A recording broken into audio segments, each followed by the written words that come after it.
ഇപ്പോൾ വരുന്ന മറ്റൊരു വാർത്ത, പാലക്കാട് മണ്ണാർക്കാട് തത്തേങ്ങലത്ത് കാട്ടാനക്കൂട്ടം കൃഷി നശിപ്പിച്ചിരിക്കുന്നു.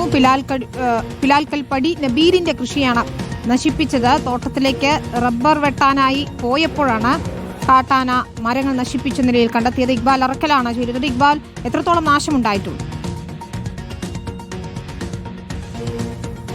വിനീത, ഈ പിലാക്കൽപ്പടി സ്വദേശിയായിട്ടുള്ള നബീലിന്റെ ടാപ്പിംഗ് നടന്നിരുന്ന റബ്ബർ മരങ്ങളാണ് ഇപ്പോൾ ഈ കാട്ടാനക്കൂട്ടം നശിപ്പിച്ചിരിക്കുന്നത്. ഇന്ന് രാവിലെയാണ് നബീൽ ഈ റബ്ബർ തൊടിയിലേക്ക് എത്തുന്നത്. അതിനുശേഷം പിന്നീട് പരിശോധന നടത്തുമ്പോഴാണ് ഇത്തരത്തിൽ വ്യാപകമായി ഈ മരങ്ങൾ നശിപ്പിച്ചതായി കണ്ടെത്തുന്നത്.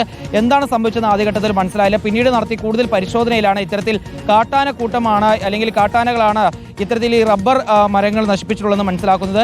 62ഓളം റബ്ബർ മരങ്ങളാണ് നശിപ്പിച്ചിട്ടുള്ളത്. റബ്ബർ മരത്തിന്റെ തോലുകൾ മുഴുവൻ ഈ കാട്ടാനകൾ കൊമ്പ് കൊണ്ട് കുത്തി നശിപ്പിച്ച നിലയിലാണ് ഉള്ളത്. ഏതായാലും ലക്ഷക്കണക്കിന് രൂപയുടെ നാശനഷ്ടമുണ്ടായതായാണ് വിവരം. ഈ സ്ഥലത്ത്, അതായത് ഈ സംഭവം നടന്നിട്ടുള്ള ഈ തത്തേങ്ങലം മേഖലയിൽ സ്ഥിരമായി ഇത്തരത്തിൽ ഈ കാട്ടാനയുടെ ഭാഗത്ത് വലിയ രീതിയിലുള്ള ശല്യമുണ്ട് എന്നുള്ളതാണ് നാട്ടുകാർ പറയുന്നത്. പല രീതിയിലും കർഷകർ ബുദ്ധിമുട്ടുന്നുണ്ട്.